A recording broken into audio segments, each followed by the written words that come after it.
Now, when you became a believer, the Holy Spirit came to reside inside of you. He's not passing through. He's come to permanently live inside it. And he is, if you would understand this analogy, he is an honored guest who's come to live inside of you permanently.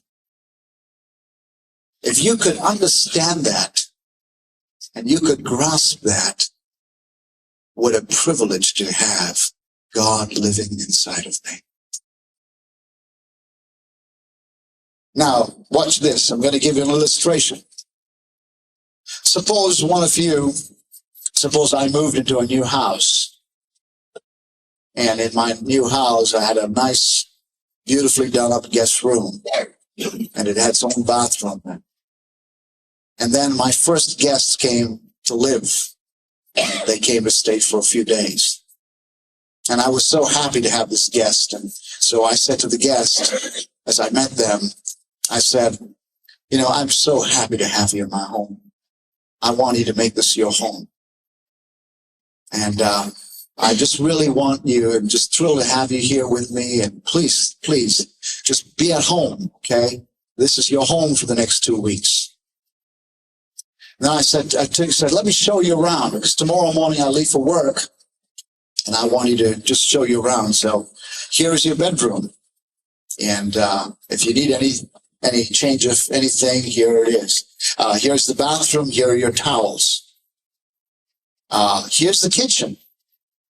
Then I took them to the refrigerator. I said, here's the refrigerator. Please help yourself. This is where the snacks are. Please.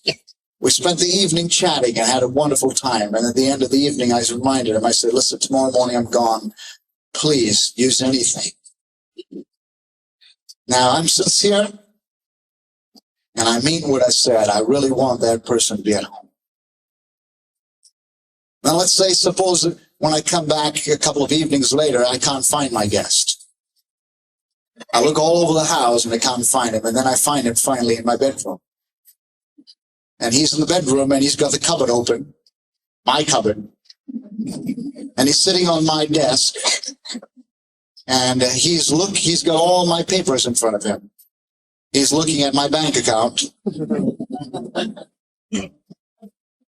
He's found some love letters that I wrote to my wife. He's looking at the will that I made, and I haven't made a will, let's say.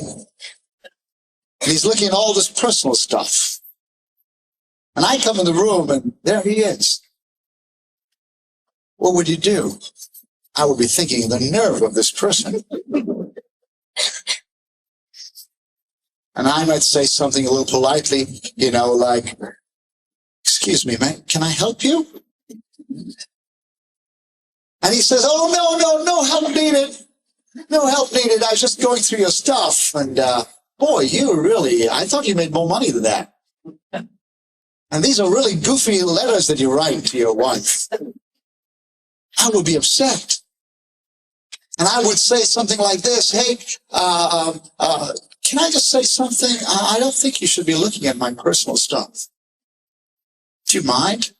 This is my personal stuff. You came into my bedroom and you look open my cupboard and you've taken all my personal stuff. What do you think you're doing? And he might turn around and say, but you told me to be at home. You said, you didn't tell me there were any boundaries. Well, that's a funny story, but can I say something? When the Holy Spirit comes into our life, he wants, because he's sent by Jesus, he wants total access to my life. Do you understand that? There are no secret drawers. There are no rooms that he cannot enter. There are no keys. He wants to know everything because he is the owner of my house. Have you understood that? I was lost and I was going to hell. And Jesus purchased me. And now I don't belong to me. I belong to God. And everything in my body belongs to God. And the reason I'm on this earth and breathing his air is because I belong to God. And everything belongs to God. And so God has access to everything. Either Jesus is Lord of all or he's not Lord at all in your life. Did you hear me? Either he has access to everything. And sometimes people will hide things as if God doesn't see. I have a little liquor cabinet. Man, I have a little few magazines that I should be reading, and I put them in a particular place. I'll lock the drawer. There's a few files on the internet that I look at whenever I feel like living in the flesh. Come on! God, the Holy Spirit, lives inside of you. And he loves you. And he wants to own you. And he wants to use you. And he cannot start moving powerfully in your life when you start living in that rubbish. Why not give it all to him? Why not surrender your life completely to Jesus Christ? Why not give him access to every room, every key, and say, Lord, you guide me, you help me. Please, Lord, be the Lord of my life. That's what the Holy Spirit wants to do with you. He wants access to everything. Listen tonight. God says, you belong to me. And I want your body to be mine. Imagine what an insult it would be to have a guest who comes to your house and you say, okay, here's the little room that I have. It's very small, and this is where you stay. And then he stays there, and then the owner goes away and says, you can live there, but really you can't access anything else in my home. It would be an insult to him. And we do that to the Holy Spirit in our lives. We say, that's where you stay.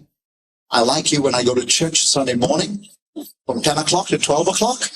I like it. I check in to find out how you're doing. And then from 12 o'clock, that's my time.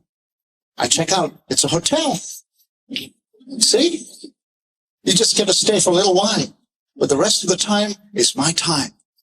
I am my own person. I have my own plans. And God, I don't care if I'm going to meet you one day. And I don't care if you bought me and saved me and you put me on this planet. I'm going to live on my own terms. God has better plans for you than you can ever imagine.